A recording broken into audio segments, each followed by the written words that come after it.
Hi guys, welcome the Pakistani family तो reaction. कैसे हैं आप सब। मेरा नाम इजाज़ है। मेरा नाम जी। तो यार आज का वीडियो बहुत बड़ा होने वाला है क्योंकि पाकिस्तान में आए भारतीय मुसलमान ने लगाई पाकिस्तान की लताड़। अच्छा, मतलब कि पाकिस्तान में आया इंडियन आज मुसलमान मुसलमान आया है। अब ये तो वीडियो वॉच वॉच कर करते लेंगे हैं, तभी इसमें क्या पता है, लगेगा क्या नहीं बिल्कुल। देखते। तो ओरिजिनल वीडियो का लिंक मिल जाएगा डिस्क्रिप्शन पे, तो जल्दी से वॉच कर लेते हैं। 3 2 1 एंड तुमने कहा यार एक मंदिर है और ऐसे मंदिर तो हमारे यहाँ माशाल्लाह गलियों में है ना, इससे बड़े बड़े आलीशान एक से तो दुकान पर चढ़ने की परमिशन नहीं थी। वो सौदा मांगेंगे तो उनको पुड़िया बना के दूर से पकड़ा दिया जाता था, मतलब एकदम अछूतों की तरह जैसे बर्ताव होता था। मुझे वहाँ जो बताया गया टारगेट किलिंग में पिछले 10 साल में करीब 15,000 लोग मारे गए थे कराची में। मेरे खालूजान ने बताया कि पाकिस्तान कभी कोई वार हारा नहीं इंडिया से। तो हमने उनसे कहा कि मतलब खालूजान आप क्या मजाक कर रहे हैं और ये कहाँ की हिस्ट्री आप पढ़ रहे हैं। कहा नहीं, वहाँ इतने हिंदू हैं, आप कैसे रह लेते हैं। कभी कभार बहस हो जाती थी किसी से, कश्मीर या बांग्लादेश या कुछ हीटिंग इश्यूज हैं उनके लिए, तो उनके अंदर भी आप ज़रा सा अगर आंच दीजिए ना तो पिघल जाते हैं। इंडिया को भी क्या कहते हैं एज मदर प्लेस ही ट्रीट करते हैं। हाँ चले मान लीजिए धमाके रा करा रहा है, तो क्या ये जिनाकारी जो हो रही है, जो लूट हो रही है, जो चोरी हो रही है, ये भी रा करा रहा है। नमस्कार, आदाब, सत श्री अकाल, जय हिंद। मेरा नाम है धीमान और आप देख रहे हैं नेशन टॉक। आज हम आपको एक ऐसे शख्स से मिलवाएंगे जो पाकिस्तान जा चुका है, पाकिस्तान के लोगों के साथ महीनों रह चुके हैं। क्या कहना है उनका पाकिस्तान के बारे में, और जो पाकिस्तान के लोग ये कहते रहते हैं भारत के मुसलमानों के ऊपर बहुत जुल्म होता है, पाकिस्तान के हिंदू की क्या कंडीशन है, इन सारी चीज़ों के बारे में बात करेंगे इनसे। वीडियो को पूरा देखिएगा। अगर आप हमारे चैनल पर पहली बार आए हैं तो हमारे चैनल को सब्सक्राइब जरूर करिएगा, जिससे हमारी आपकी मुलाकात जल्दी जल्दी होती रहे। क्या नाम है? हिसाल बारिक़ भाई। क्या काम करते हो आप? वकालत। अच्छा सर, आप पाकिस्तान गए थे, आपने जैसा मुझे बताया बात हुई थी, तो कब गए थे और क्या जो है रीज़न था जाने का? मैं एक बार तो गया था, आई थिंक शायद 13-14 साल हो गए, तो मैं करीब 2 महीने रहा था, वीज़ा एक्सटेंड भी कराया था। और दूसरी बार गया तो शायद एक 9-10 दिन के लिए। तो पहली बार ऐसे विज़िट के लिए गया था। मेरी नाना की कब्र है वहाँ और मेरी मौसी थी वहाँ पर, उनसे मिलने गया था। दूसरी बार तब गया जब वो मौसी एकदम कन्फाइंड टू बेड थी, लबेदम थी, उनके लिए गया था। मैं वापस जल्दी में था, आ गया देख के। मेरे आने के करीब 5वें दिन वो उनका इंतकाल हो गया था। फिर इंतकाल में नहीं गया दोबारा? ना, इतना पॉसिबल नहीं होता। हालांकि वीज़ा था 30 दिन का, लेकिन मुझे किसी वजह से मेरा यहाँ कार्यकाल भी चल रहा था बाहर में, तो तब मैं महामंत्री था। अच्छा। तो वापस आना पड़ा था किसी ज़रूरत से। तो अब इतना पॉसिबल तो नहीं होता ना कि आप एक कंट्री फिर 5 दिन पहले आए और 5 दिन बाद फिर चले जाएं। अच्छा, क्या एक्सपीरियंस रहा जब आप यहाँ से गए तो वहाँ के लोगों से मिले, वहाँ पर रहे, तो आप 2 महीना रहे, तो क्या एक्सपीरियंस रहा आपका? एक्सपीरियंस ओवरऑल तो अच्छा रहा, उतना ही अच्छा जितना इंडिया है, मतलब उतने लोग वहाँ के इतने ही अच्छे, जैसे बहुत ही मोहब्बत से मिलने वाले, मिलनसार, और उतना ही ख़राब जितने यहाँ। जितनी पॉसिबिलिटी प्लस माइनस यहाँ है उतनी ही वहाँ। कोई ज़्यादा फ़र्क नहीं था, बल्कि इंडिया से कुछ चीज़ों में डाउनवर्ड और वो तो है ही है। मैं बहुत पहलू में तो नहीं कहूँगा, वो तो साफ नजर आता है। लेकिन ये मुझे लगा कि कुछ हद तक इंडिया का कुछ बिगड़ा हुआ हिस्सा जैसे। हाँ नहीं, इसलिए इंफ्रास्ट्रक्चर वाइज, क्योंकि जब मैं गया था तो शायद डेवलपमेंट की कंपैरिजन में अगर आप उस पैमाने पे देखें तो इंडिया से काफ़ी पीछे था वो। बाकी लोगों का एक परसेप्शन अपना होता है, अभी भी है। उनकी मिलनसारी अलग होती है, उनका मिलने का जज्बा एक अलग होता है। और आप किसी को पॉलिटिकल निगाह से देखें तो वही आदमी दूसरा लगता है, सोशल निगाह से देखें तो वही आदमी दूसरा लगता है, पर्सनल निगाह से देखें तो तीसरा लगने लगता है। तो ओवरऑल दूसरा इंडिया है वो। लोग थे वहाँ के अच्छे थे, मतलब कोई दिक्कत? हाँ, जब मैं बेसिकली कराची गया था, तो कराची आपको पता है कि इंडियंस ने ही बसाया है। जब पार्टीशन हुआ तो यहाँ के जो रिफ्यूजी होते हैं, महाजिर, उनसे ही पूरा कराची बसा है। अच्छा, उनको आज भी महाजिर ही कहा जाता है, मुहाजिर या महाजिर कुछ ऐसा ही कहते हैं। महाजिर लफ्ज़ है उर्दू का, जिसका मतलब है शरणार्थी, रिफ्यूजी। तो मुहाजिर कहते हैं वो डिफ्रेंशिएट करने के लिए, लेकिन बेसिकली अब तो नहीं है। एक लंबे वक्त तक उनको, अगर मैं गलत नहीं हूँ तो, वोटिंग राइट भी नहीं दिया गया। और अब तो वो मेन स्ट्रीम में है। कराची का मतलब जैसे इंडिया में मुंबई का दर्जा है, वो एक वहाँ की आर्थिक राजधानी जैसा है।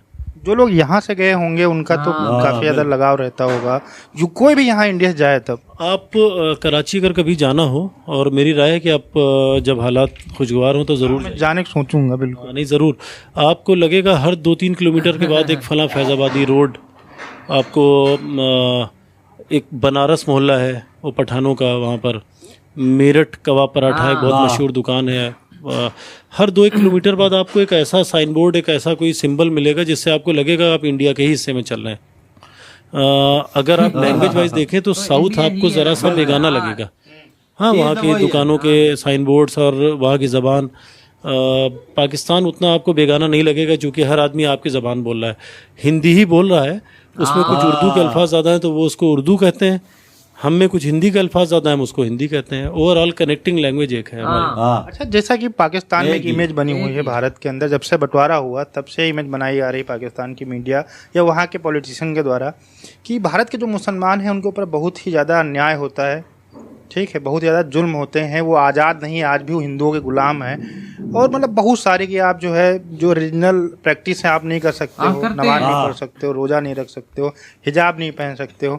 तो इन सारी चीज़ों को लेकर आपसे वहाँ किसी ने पूछा कुछ कि भैया आप कैसे वहाँ पे रहते हो, इतनी बड़ी दिक्कतें हैं वहाँ पे, तो आप यहीं चले आओ रह लो? देखिए, जो मेरी फैमिली है, मेरे जो रिलेटिव्स हैं, वो तो चूँकि हम लोगों के कभी टच में रहते हैं, जल्दी या देर में फ़ोन पर या उस पर व्हाट्सएप वगैरह पे बातचीत हुआ करती है, वो तो काफ़ी हद तक जानते हैं यहाँ पर।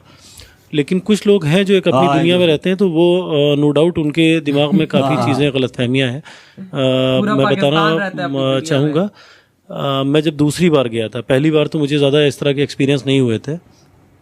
कभी कभार बहस हो जाती थी किसी से, कश्मीर या बांग्लादेश या कुछ हिटिंग इश्यूज हैं उनके लिए, लेकिन ओवरऑल उनके लिए बेंगलुरु बहुत लड़कों के लिए बहुत मैटर करता है। आईटी हब था, इंडियन इकनॉमी की बहुत बातें करते थे, फिल्मों की वजह से मुंबई की तकरीबन सारी जगह वो जानते हैं, धारावी, दादर और बांद्रा।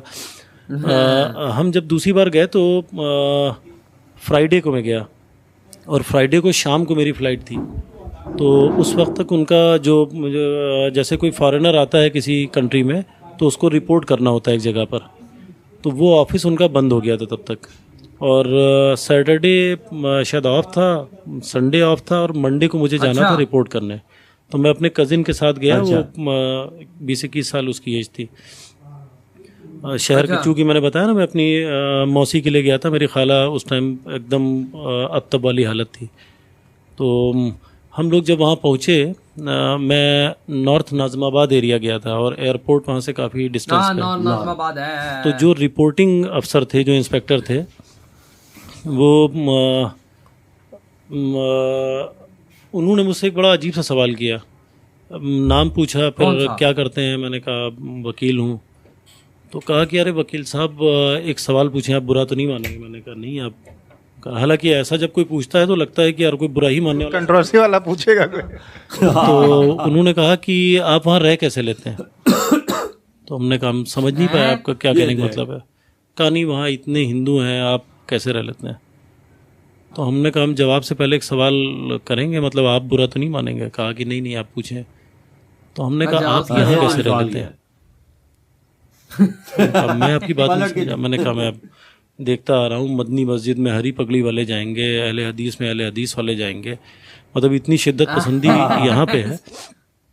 इंडिया में तो देवा शरीफ हम मैंने बताया उनको की दरगाह है, और अगर वहाँ कोई जूते पहन के चला जाएगा तो मुस्लिम अगर दूर होगा तो पहला रिएक्शन तो, एग्रेसिव रिएक्शन तो कोई हमारा हिंदू ही भाई कर देगा। और यहाँ तो कायदे आज़म की मज़ार पे भी अंदर बूट पहने हुए आर्म्स गार्ड तैनात हैं। तो हाँ, तो मैंने कहा कि इतनी शिद्दत पसंदी में आप कैसे रह लेते हैं? इंडिया तो चले ठीक है, अगर वहाँ हमारे साथ कुछ गलत भी होता है तो गलत सबके साथ हो रहा है, और गलत हो रहा है तो हमको रोने का अख्तियार है, हमको उस पर चिल्लाने का अख्तियार है। मतलब आप लिबर्टी इंडिया के तो आप महसूस ही नहीं कर सकते। मैंने बताया तब कि मैं इलेक्टेड जनरल सेक्रेटरी हूँ एक ऐसी बार में, एक ऐसे कैंपस में जहाँ शायद सिर्फ 8.5-9% मुस्लिम वोटर थे, और तब मैं शायद 34% ऐसे कुछ वोट गेन करके जीता था। तो मैंने कहा मैं एट द टाइम मैं सेक्रेटरी हूँ वहाँ पर, और शायद वसीम साहब या कोई उस वक्त एसपी होते थे। मैंने कहा हमारे सुपरिटेंडेंट जो है वो मुस्लिम है, हमारे यहाँ चेयरमैन एल्डर्स कमेटी जो हमारी इलेक्टिंग बॉडी भाई, होती है ये वो जुबैर पाकिस्तान अहमद तो नहीं अंसारी है साहब ना, थे ये भारत और भी है, एक आध जो भारत मिसालें मुझे याद थी। तो मैंने कहा कि ये सब है तो मतलब हम तो मेन स्ट्रीम में जी रहे हैं ना। आप मतलब आपका सवाल अपने आप में कितना बेजा है ना कि हम क्या कर रहे हैं। वो तो ये उन्होंने चीज़ फिर नहीं है ना भाई। शायद अपनी बात को हमारे कन्विंस गलत करने बात के है लिए ना। मुझे कहा कि नहीं आपको नहीं पता हमारे साथ क्या हो रहा है। रा की मिसाल दी कि रा ये कर रही हो। तो अब मेरा भाई जो खड़ा सुन रहा था उसने मतलब वो एक 20-21 साल एज थी, वो बहुत चीज़ें इतनी समझ भी नहीं रहा था।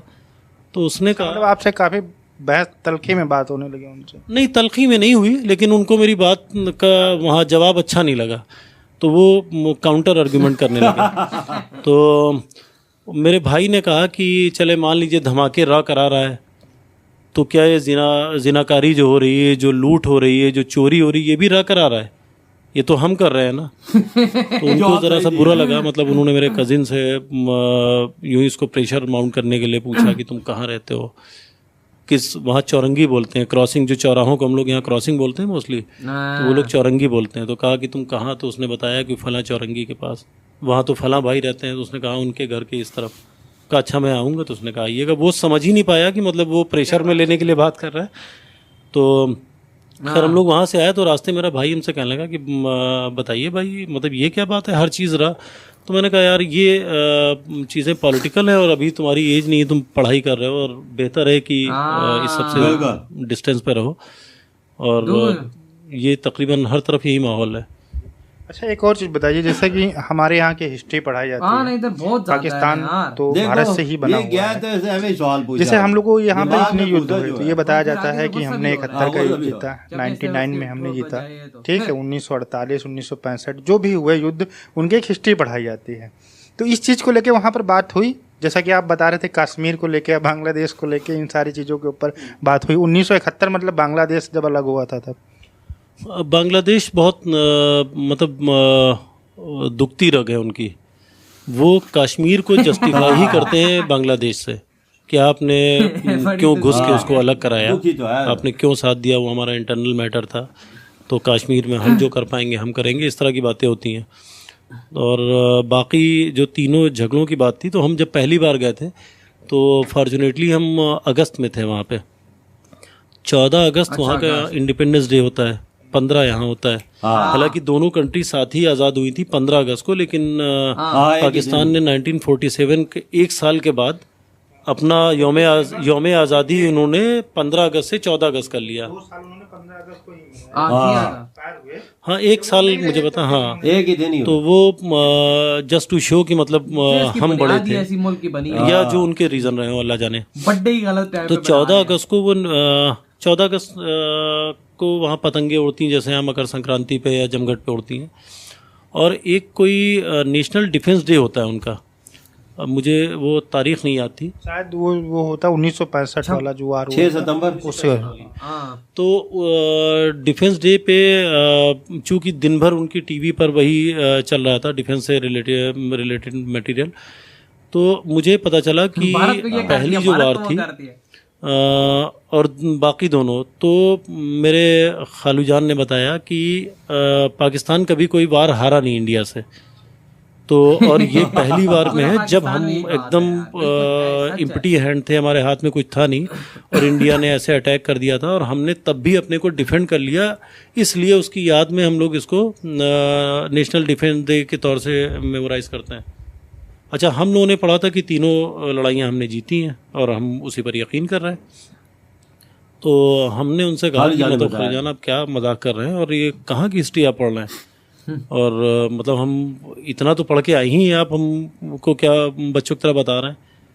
तो वो मतलब वो झूठ नहीं बोल रहे थे, वो बहुत ही वेल कन्विंस थे कि जो वो कह रहे हैं वो सही, चूँकि उन्होंने शुरू से वही पढ़ा था। क्योंकि और बाकी जो लोग उनके घर में आने वाले, जो मिलने आने वाले थे, तो उन लोगों ने मुझे वही कन्विंस करने की कोशिश की। अच्छा, उनके बिलीफ है तो मैं बहुत ज़्यादा उस पर रिजिड भी नहीं हुआ, मतलब मैं हंसा मुस्कराया वो सारी बात, लेकिन किसी के बहुत नेशनल इश्यूज़ को हर्ट नहीं करना चाहिए। आप गए थे रिलेटिव वहाँ पे, कुछ और ये चालू हो जाता। हाँ जाहिर है वो मेरा लुक आफ्टर बिजनेस नहीं है। इवन जो चीज़ जिस पर मैं यकीन कर रहा हूँ अपने इंडियन नेशनलिज्म पर, इसको हर्ट करने का राइट उनको नहीं था।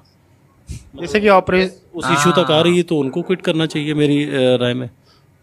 अच्छा, ऑपरेशन जिब्राल्टर के बारे में भी वहाँ पे कुछ बात हुई थी जब आप कर रहे थे कि 1965 जंग क्यों स्टार्ट हुई थी, कुछ ऐसा कुछ टॉपिक ऑपरेशन जिब्राल्टर से ही हम लोग को पढ़ाया जाता है कि कश्मीर में हुआ था उसके बाद में? मुझे बहुत ज़्यादा तो ख्याल नहीं है, लेकिन वो उन्होंने ये था कि इंडिया ने इस तरह अचानक धोखे से जंग छेड़ी और उसके बाद भी हम लोगों ने मतलब खुद को डिफेंड कर लिया और हमको हरा नहीं पाया, ये हमारा वो था। हम जीत गए। इधर ये वीडियो खत्म। ये बस हमारे यही तो थाट है। देखो वहाँ का इंडियन मुसलमान भी गया, उधर के लोगों ने इसको भी नहीं छोड़ा कि भाई तेरे यहाँ वहाँ पे क्या सलूक होता है, तू हिंदुओं में कैसे रहता है। तो ये देख कहता है भाई ये क्या सवाल है। कहता है मैं जिधर हूँ, मैं जहाँ का वो बड़ा हूँ, वहाँ पे 6% मुसलमान है और मैं 35% वोट लेके भाई बड़ा बनूँ। भाई और मुझे हिंदू भाइयों ने वोट दिए। आपने अंदाजा लगाएं फिर जिस बार का मैं चेयरमैन हूँ, सदर हूँ और हिंदू भाइयों ने मुझे वोट दे के बनाया। भाई यहाँ पे वही पाकिस्तान में हिंदू मुसलमान देखते हैं, इंडिया के अंदर देखते हैं कि भाई काबिलियत किसमें ज्यादा है, कौन अच्छा है, कितना दम है। और ये कहता है कि भाई मुझे पुलिस वाला कहता है कि भाई तू इंडिया में कैसे रह लेता है, वो कहता है तू फिर इन्होंने बोला कि आप पाकिस्तान में कैसे रहते हो भाई, इतनी है कोई मतलब मुसलमानों में इतने बने हुए हैं और वही एक दूसरे को मार रहे हैं। बिल्कुल बात सही है, क्योंकि वो फिर के वो कहते हैं भाई तू गलत है, वो कहता है तू गलत है, तू मुसलमान नहीं है, ये मुसलमान नहीं है, वो ये लगे हुए हमारे यहाँ पाकिस्तान में मुसलमान का नहीं है। तो वो कहता है कि भाई हमारे यहाँ भारत में ऐसा नहीं होता। कहता है कि अगर दरगाह के अंदर कोई मुसलमान भी चप्पल पहन के चला जाए ना और उसको याद हो तो पीछे से हिंदू भाई गुस्सा होता है कि तूने क्या किया, दरगाह तू यहाँ पे चप्पल पहन के जा रहा है। देखो ना, देखो उनकी दरगाह नहीं है फिर भी उनके इतना अदब करते हैं, कितना अदब करते हैं। देखो ना वहाँ पे यार एक आध केस तो हर जगह हो जाता है ना, वो चीज नहीं है भाई। देखो लेकिन बात है ना वहाँ पे 25 करोड़ मुसलमानों की जो वहाँ पे उनको राइट मिल रहा है। वहाँ पे यार देखो ना भारतीय होने का वो कहता है मेरा खालू कहता हम तीनों चारों जंगे जीते। ये बड़ी हिस्ट्री में चीजें हमें पढ़ाई गई है ना। सारी बात इधर है। देखो हमें पता है आप लोग जीते, लेकिन हमें पढ़ाया गया कि हम जीते। फिर इंडिया में ये चीज नहीं है, हिस्ट्री में चीजें नहीं बताई जाती। ये हमें हिस्ट्री में ये चीज पढ़ाई जाती, हम चाह रहे जंगी जीते, हमारे पास बोलकर इंडिया ने अटैक किया, हमारे पास कुछ भी नहीं, तब भी हम जीत गए। जब फिर इसने उसको पुलिस वाले को जवाब दिया, उसको तो वो मीटर घूम गया होगा ना। वो बोलता है कि सारी चीजें राह करा रहा है ना। वो बोलता है चलो मैं मानता हूँ धमाके राह करा रहा है, चलो जो इधर और चीजें हो रही हैं जनाकारी और वगैरह जो सारे काम है वो भी राह करा रहा है, चोरी चकारी वो भी राह करा रहा है, वो भी राह करा रहा है। असल मसला है हमारे मुसलमान जो ना पाकिस्तानी, इनकी दिमाग नहीं खराब है, वो सोचते गलत तरीके से। उधर का मुसलमान और हिंदू और तरीके से सोचता है, वो अपने इसमें भाई भाई रहना चाहते हैं। यार एक सच्ची बात करूं, भारतीय मुसलमान और हिंदू ठीक है, और हम में जमीन आसमान का फर्क। बिल्कुल ये चीजें हैं, सोच बहुत घटिया है हमारी, ये तो हम सरेआम मानते हैं। उधर देखो एक घर हिंदू का, एक मुसलमान का, एक मुसलमान का, एक हिंदू का, आपस में एक महल्ले में रहते हैं भाइयों की तरह, उनके दुख सुख में बराबर के शरीर। इधर अगर कोई किराए के लिए मकान लेने आ जाए ना और पता लग जाए वो हिंदू है, उसको पहले तो घर ही नहीं देंगे, नहीं देते, वजात किधर देते यार। इधर बहुत गलत हमारे मुसलमान दूसरे मजहब को बड़ा मजाहब के लोगों को बुरी निगाह से देखता है। फिर इससे आके बताया ना, कहता है कि भाई वहाँ पे तो दुकानों पे जाओ तो उसको दूर सी खाना देते, करीब आनी नहीं देते। बिल्कुल ये चीजें गलत है, गलत है भाई, ये हमारे माशरे को तबाह कर देती हैं। और पाकिस्तानी जरा होश के नाखून लेने चाहिए, जरा इंसान बन जाओ, जानवर ना बनो। इधर ये बड़ा खत्म करते हैं तो यार बाय।